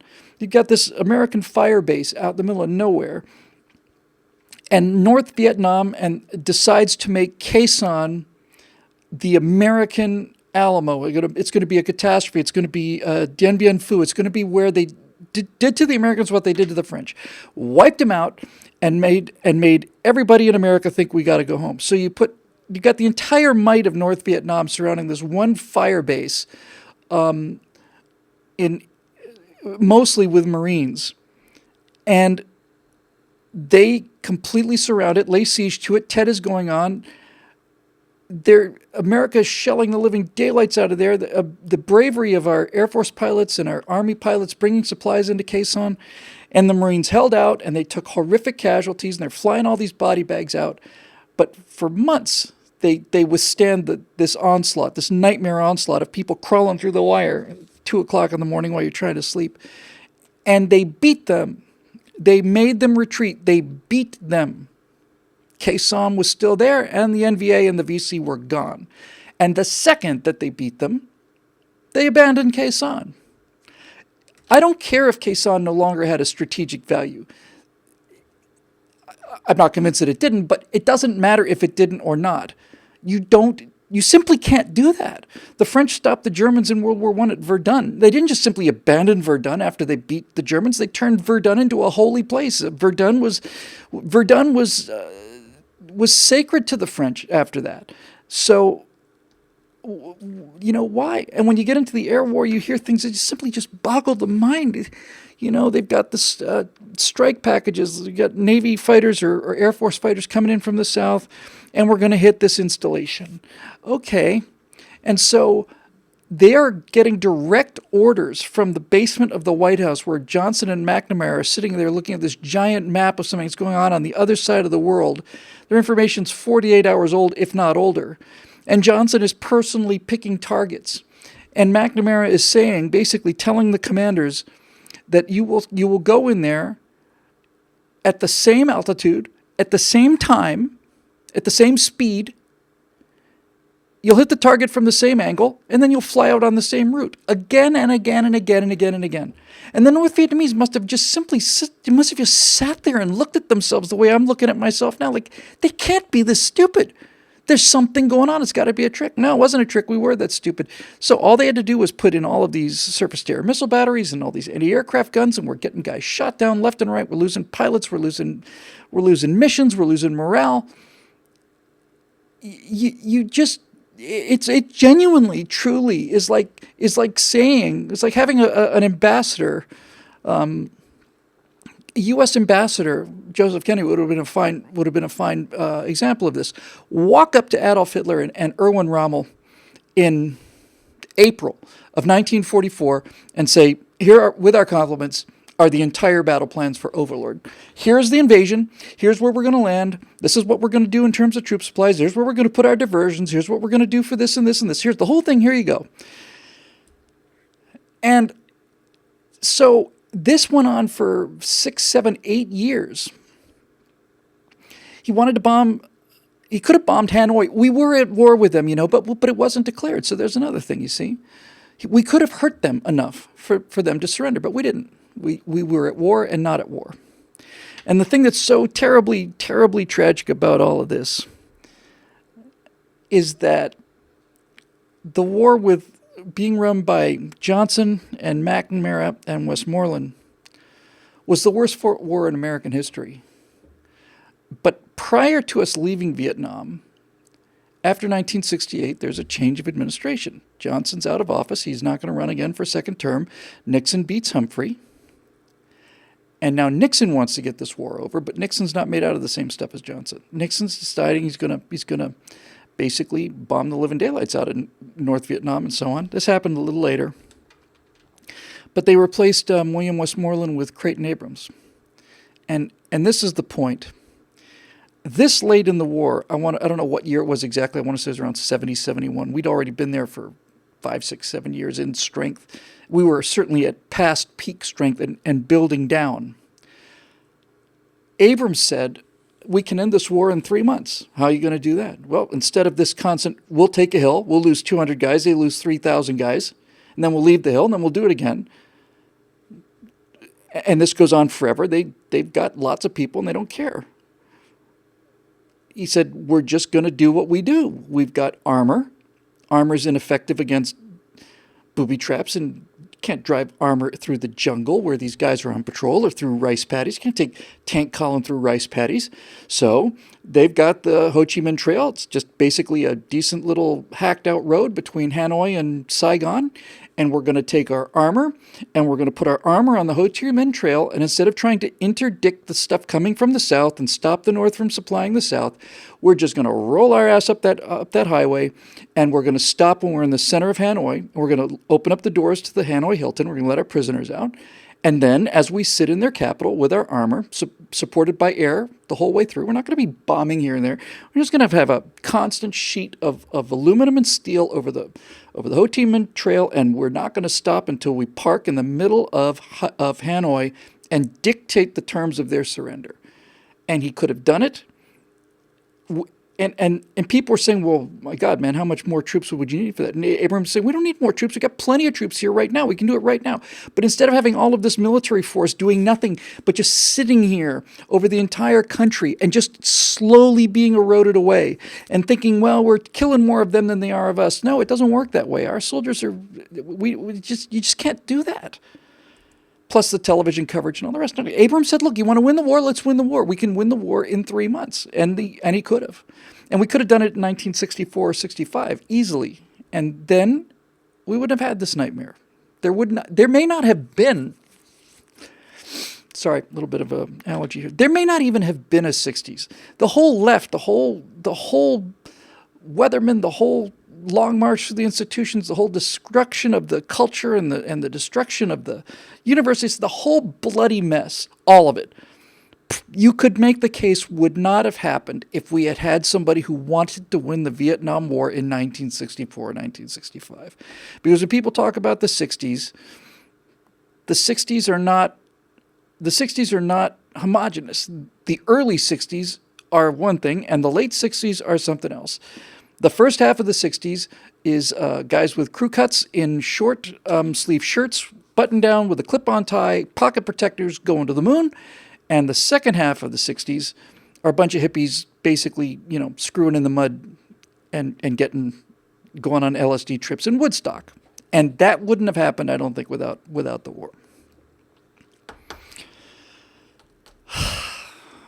Grenada, we could do police actions. Some of these things are completely necessary. I think Grenada was necessary. I think Panama was necessary. And I don't think the reasons that we went into Grenada and Panama were for the following. But the fact is, once Ronald Reagan became president, and after the debacle with the Iranians in Desert One, we had a new military, and we had to test it. I remember when U.S. forces went into Grenada, they were wearing for the first time, they were wearing the new style helmets. People said they were Nazi helmets because they had the protection in the back. But they were first time wearing those Kevlar helmets. And then pretty soon we saw the first Humvees. And then the next thing you know, along comes the Gulf War, which if Vietnam was the worst fought war in American history, the Gulf War was the best fought war, largely due to John Boyd. Boyd's philosophy got us the aircraft that gave us the air supremacy, not just air superiority, air supremacy. Once we started in the Gulf War, we owned the skies. And if you don't own the skies, then you're not going to win the war. If you're still fighting for control of the air, then the battlefield is up for grabs. But if you own the air, then the battlefield's yours. Just a matter of time. So Boyd's weapons, like the F-15 and the F-16, and Vipercheck is screaming John Warden, who I don't know about. I guess was he the Air Force commander? In any event, it was a beautifully run campaign. And also it was Boyd's influence that made Schwarzkopf avoid the straight ahead up the middle war of attrition going right through the Iraqi front lines. I don't know who John Warden is, Foghorn. Sorry, you can enlighten me later. Schwarzkopf decides to do an enormous flanking maneuver. He basically pulls a Stonewall Jackson, and it's over in 100 hours. We didn't go into Baghdad, and I don't think we really were prepared to, and I'm not entirely sure. I'm quite sure we weren't ready to, although we might have been able to knock that Saddam regime over easier than it seemed. In any event, since Gulf War I was not finished, it became like World War I. Just waiting for round two, and sure enough, that's what we got with Iraq. That's what we got with Afghanistan, was direct anti-terrorism activity, and I will maintain this, and I still maintain this, and I really do believe this. I think there's excellent evidence to be made for this. Needless to say, after 9/11, the attacks and the entry into Afghanistan was necessary because, for the first time, these Islamic terrorists had an entire country. And a country is a useful thing to have if you're a terrorist. It means you can basically plan in the open and mass supplies and build things and have training schools and all the rest of it. So basically, Islamic terrorists took over Afghanistan in the form of the Taliban. They had this whole country to themselves. And all of the attacks on 9/11 were basically planned in Afghanistan. And Osama bin Laden was planning to build his big palace there. Wish he could rule the new caliphate once he knocked a hole in the paper tiger. So, needless to say, Afghanistan had to happen. But I think Iraq was a major, enormous victory in the war on terror. And I don't know why nobody is talking about this, because the evidence to me is pretty straightforward. We all remember what it was like on September 12th. Well, maybe not all of us. 15 years ago, 17 years ago now. So astonishing. So for those of you who are too young to remember, there's probably not very many people here watching this, but if you weren't fully adult at the time, you went through September 11th in an absolute just daze. And then on September 12th, if you're like me, you put an American flag on everything. I went out and bought one from a drugstore, about that big, and I just tied it to my radio antenna. And I remember very clearly why I was doing that. I wasn't influenced by anybody else. These flags started appearing everywhere, but I had one on my car the next day. And I remember thinking very clearly when I tied this thing onto my car, I remember just thinking, just in a strange sort of way, all right, you son of a bitch, you want to kill Americans? Here's one right here, Here's one right here. You come on.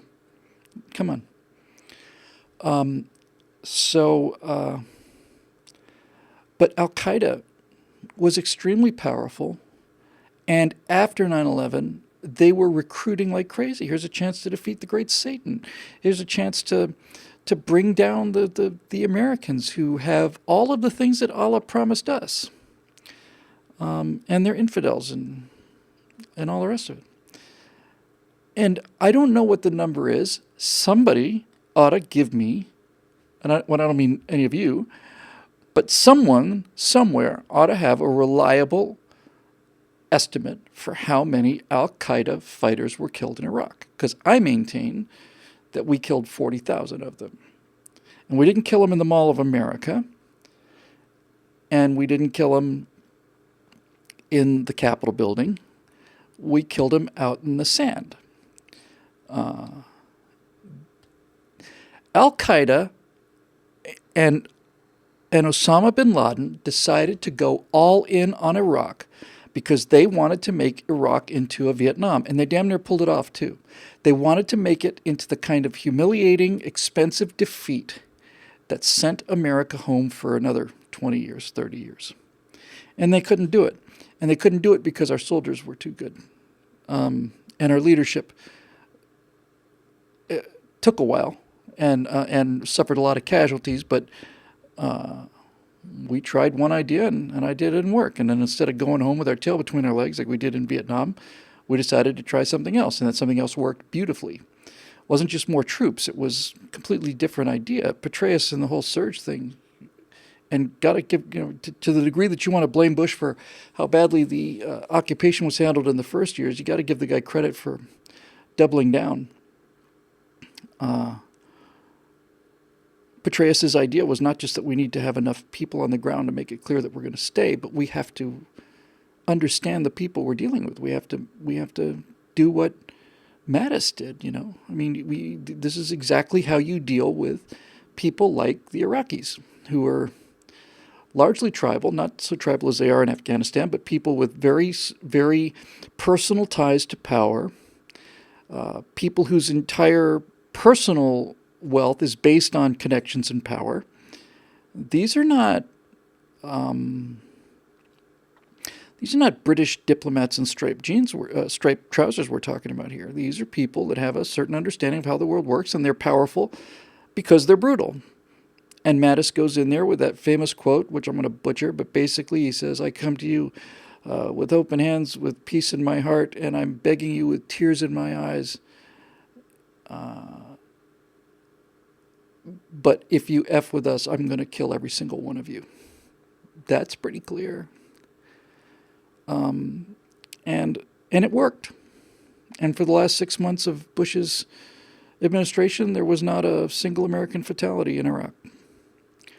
And Obama and the Democrats had run on the fact that Iraq was a defeat. Harry Reid called it a defeat on the floor of the Senate when he was Senate Majority Leader. And Obama, like the rest of the leftists, ran on an anti-war platform. And the same thing was true in Vietnam. Same exact thing, same thing. The Democrats ran on a platform that said that this war is a catastrophe. Then the Republicans went in and won the war. But since the Democrats had been so identified with the anti-war side in both Iraq and Vietnam, the Democrats were handed victories in Vietnam and Iraq. They were handed them on a plate.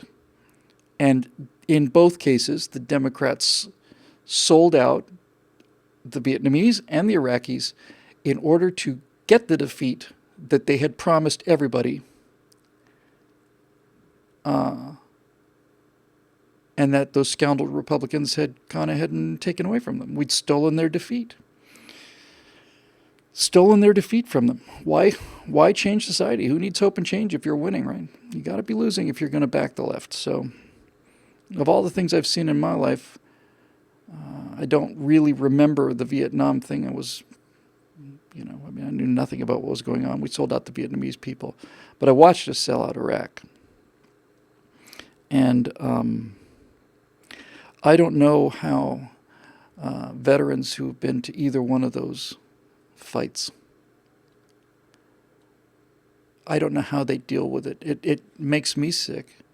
I'm utterly convinced that if we had won those wars, we did win them. We won them both. There's no question about it. Vietnam ended the way it started, with the North behind a certain line and the South below a certain line, independent and free. So that's a win. And we won in Iraq as well. But with all of the suicides and all of the mental calamities that have befallen our Vietnam vets and many of our Iraqi vets, I wonder how many more of these veterans would be alive today if we had won those conflicts and kept the win that they sacrificed so much for. I suspect that coming back from war like that has got to be the most... I can't imagine what it's like. I'm not going to pretend to imagine what it's like. But I think the only thing worse than coming back home from one of those hells is to come back home from one of those hells and watch everything that you fought for, all of the friends that you lost, all of the sacrifices you made, all of the arms and legs and eyesight that got left over there, all the people who got blown to bits, all of this for a reason, for freedom.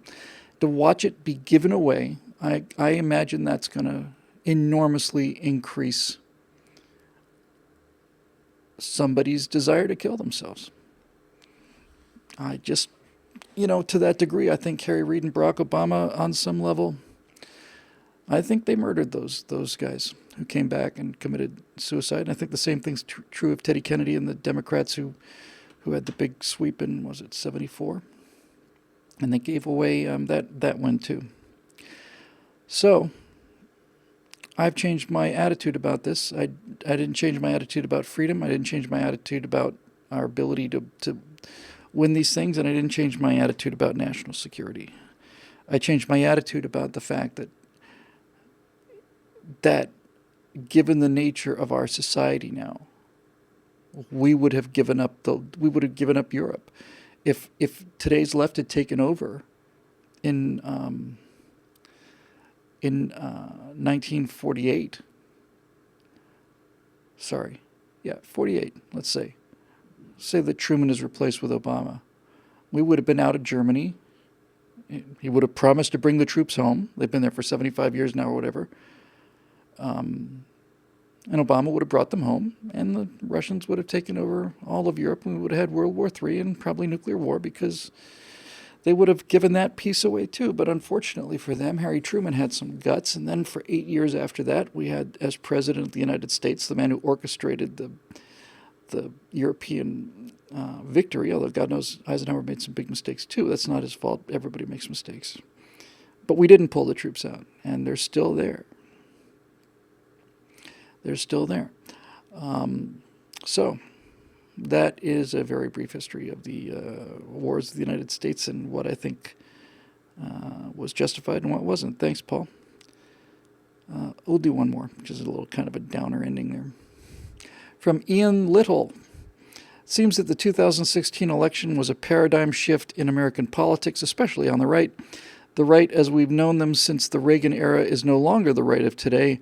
I wonder what you think about this new right, and do you think they will be more or less effective than the right of the 80s through the early 10s? Yes and no.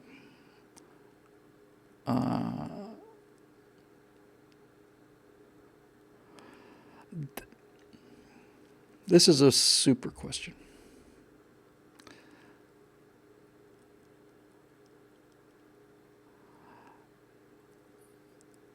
First of all, when we talk about modern right, I'm going to specifically exclude what's called the alt-right.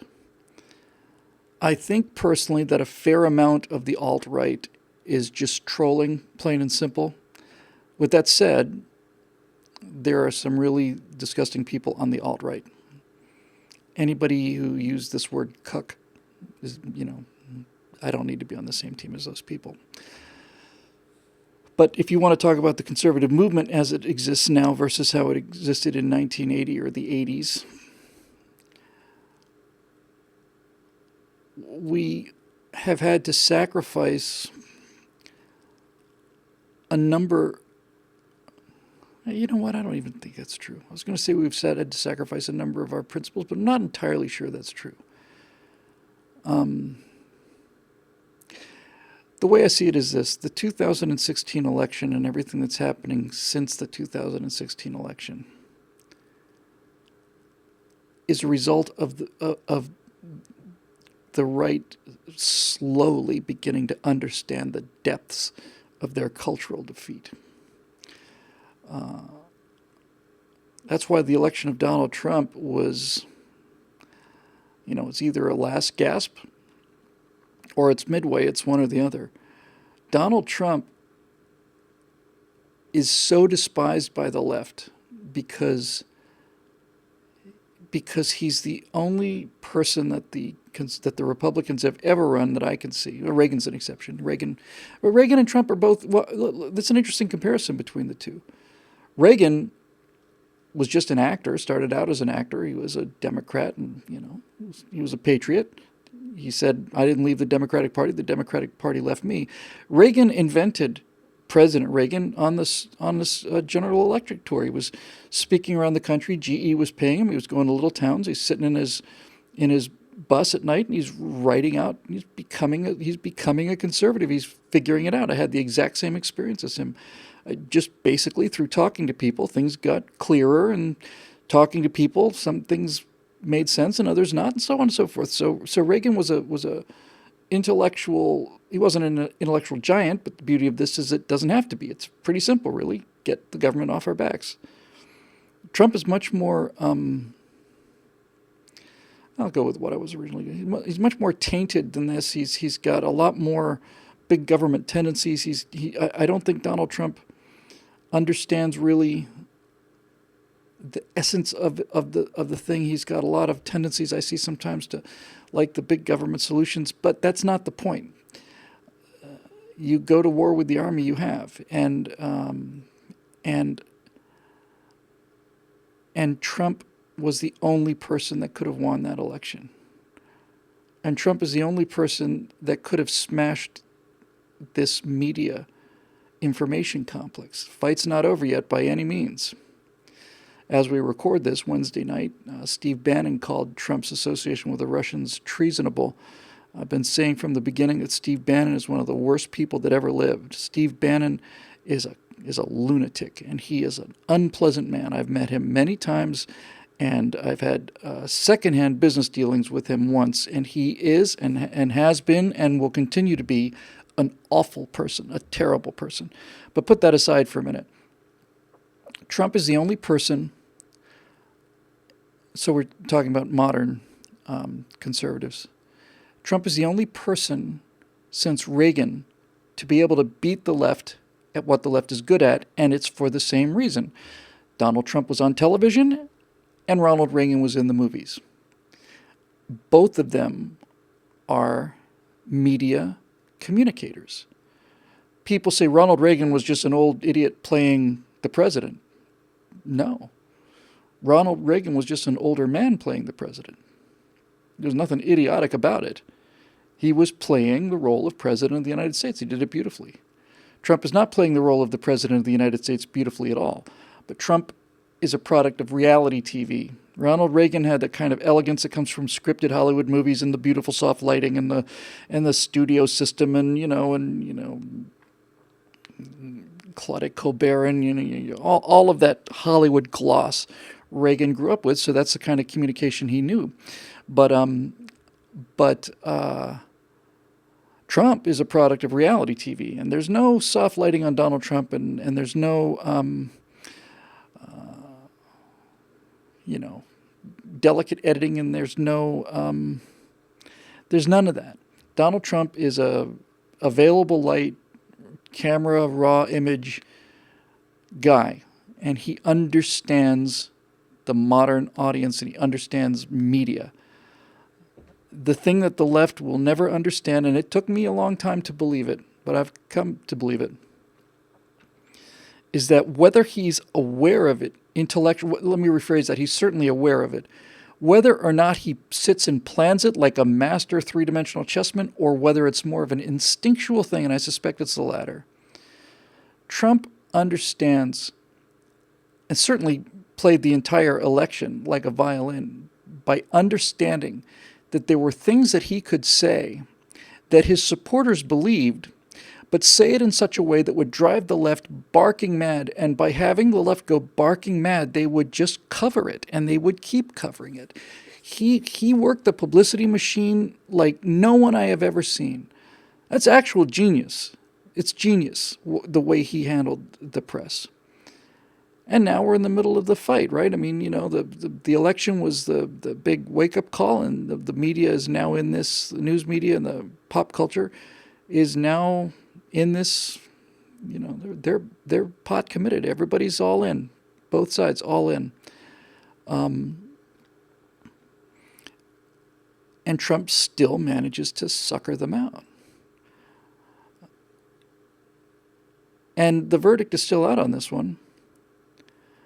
But Trump, when I say Trump understands the media and understands how the left works, it's because by any standard of what we would have used earlier, Donald Trump fights dirty.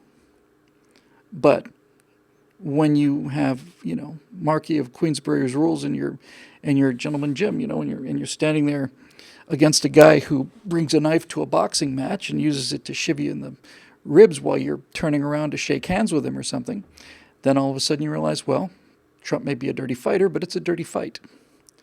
So he plays by their rules, and they hate him because he does it that way. And they take him seriously, and I don't know how seriously to take Donald Trump, but I do know I don't take him as seriously as the left does. What's that classic line that somebody said, difference between the left and the right is that the left takes Trump seriously but not figuratively, and the right takes him figuratively but not seriously. Or did I get that backwards? In any event, you get it. So Trump is the only politician out there that is willing to go to war with the media. And I suspect the only reason that Donald Trump is willing to do that, well, two reasons. Number one, he's got a very thick skin. He's been in the public, and he's been ridiculed in the spotlight for 40 years now. I remember being in college and reading Spy magazine, which I thought was brilliant. I'm sure if I read it now, I'd throw up. It was so left-wing, but I thought it was brilliant. And this would be 1980s. They just hated him, called him a short-fingered vulgarian and all these, it was hilarious. Trump said, laugh it up. I'll be here when your magazine closes. And Spy said, oh, no, you won't. And sure enough, 2 years later, Spy closes, and there's Donald Trump again. So he has a very thick skin and at the same time a thin skin. But he also he doesn't care.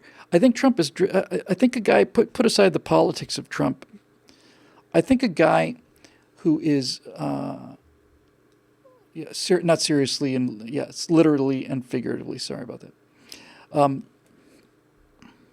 There's something about a guy who puts his name on his buildings in gold and on his plane and so on. There's something about a guy like that is coming from a place of genuine insincerity. I mean, not insincerity so much as insecurity is the word I was looking for. He is driven by something that is I wouldn't describe as terribly noble. And that makes him exactly like the left in many ways.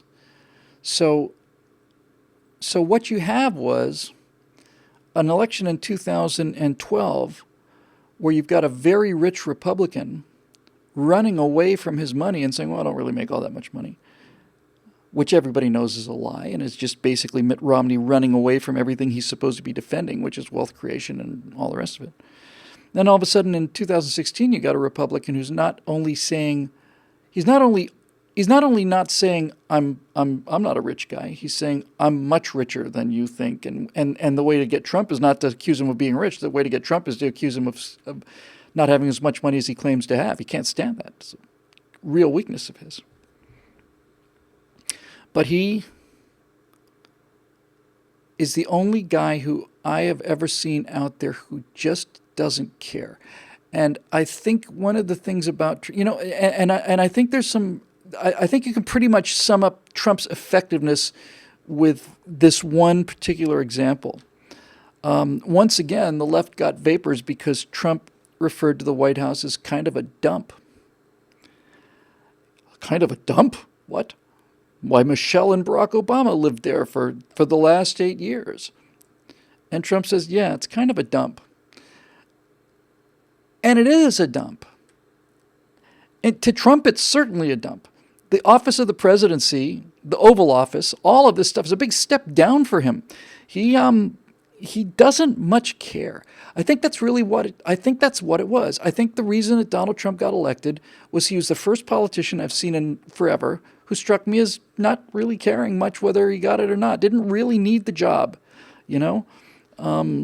Wasn't like Bill Clinton, who at the age of 12 is looking starry-eyed up at John Kennedy, imagining all the babes he's going to be able to bag if he can only get himself into elected office. Trump just doesn't care. He can call the White House a dump because it is. And who else can do that? So, I was late to the Trump party, and I'm still not 100% on board there, and only because there are things he does that I just find very embarrassing. That's all there is to it. The things he says I find embarrassing. But he has saved this country, and at the very least given us a period of recovery, not just from the damage that Hillary Clinton would have done, which I think might have sealed the deal, but he derailed history. That's quite an achievement, to derail history. And he did it. And that history was not going well for us.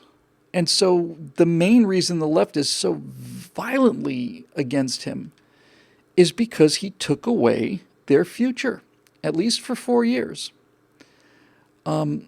He took away the glorious road to socialism.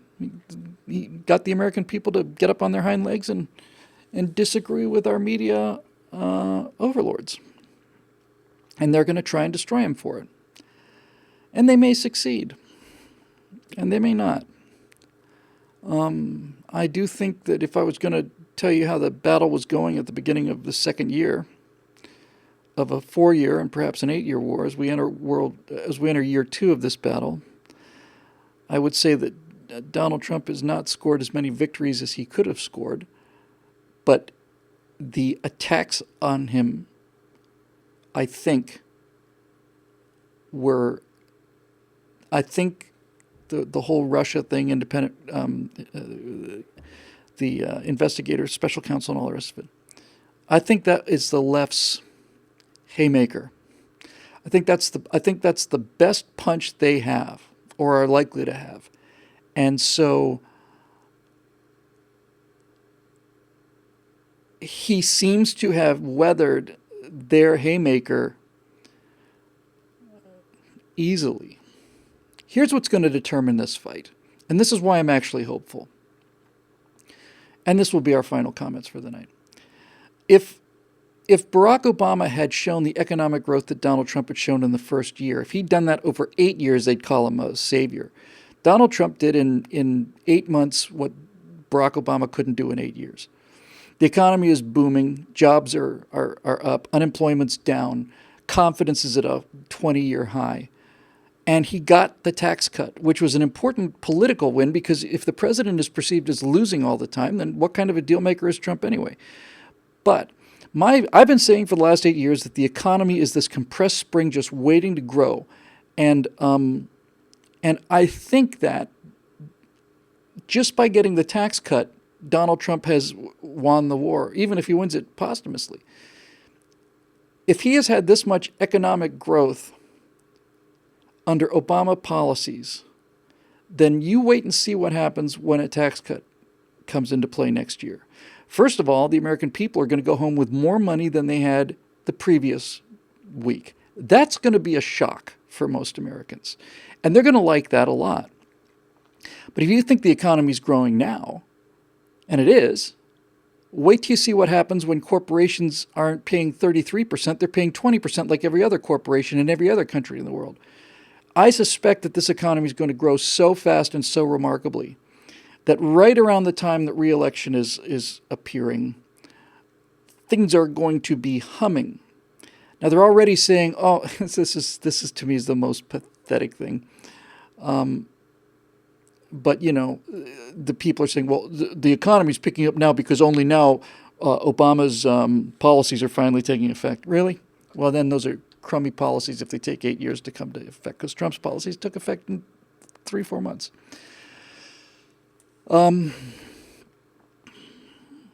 Ted says that the tax cuts weren't big enough for small business LLCs.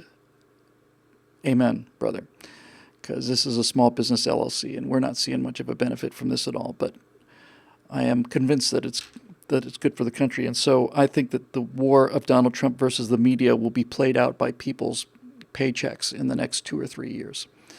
And I think given how shocking the Obama 8 years were in terms of suppressing economic activity, that just taking your foot off the brake, let alone getting it onto the accelerator, is going to be seeming like a change. If people in 2020, right? Yeah. In 2020, if people are making more money than they did before, and they feel like things are growing and people are being hired, then Trump's going to win big. And I think that's a pretty good chance that's going to happen. We'll see. 35% growth in the stock market. I'm always suspicious about the stock market. But in any event, it's, big numbers. And as I said, they would have made a gold statue of him if he'd gotten anything like this, half of these numbers. That'll do it for 2 hours of episode number 174 of the Stratosphere Lounge. Pleasure being with you tonight. It's a fun night, fun topics. And we will be back hopefully next Wednesday, but if not, the Wednesday after that. And I don't see any reason why we won't be here next Wednesday. So thanks again for all the support, and I guess now it's time to say goodbye to all our company. And I'll think of something clever that rhymes with that for next week. Until then, You guys be careful out there. Happy New Year, and we'll see you soon.